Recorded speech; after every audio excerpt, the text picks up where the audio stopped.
মনে রাখবা, তোমার এতদিন পড়াশোনা খুব খারাপ অবস্থা ছিল, তুমি আজকে থেকে পড়াশোনা শুরু করলা এবং আজকে তুমি অনেকক্ষণ টেবিলে বসে থাকলা এবং তুমি চিন্তা করলা 2 থেকে 3 দিনের মধ্যেই তোমার পড়ার গতি এত হবে যে তুমি মুক্তি বেগ লাভ করবা এবং চলতেই থাকবা।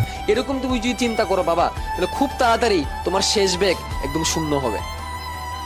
কিন্তু তুমি যদি অল্প অল্প অল্প অল্প বেগ নিয়ে তুমি যেতে থাকো, আস্তে আস্তে অ্যাসিলেশন করতে থাকো, আস্তে আস্তে তোমার যদি গতি বাড়তে থাকে, একটা সময় তোমার গতি এমন হবে যে তুমি মুক্তি বেগ নিয়ে পড়াশোনাটাকে চালা যেতে পারবা।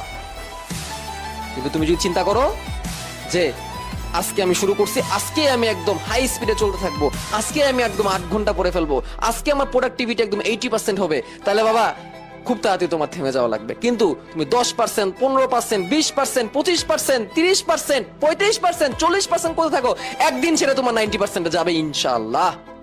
বাট সেজন্য তোমাকে ধৈর্য ধরতে হবে।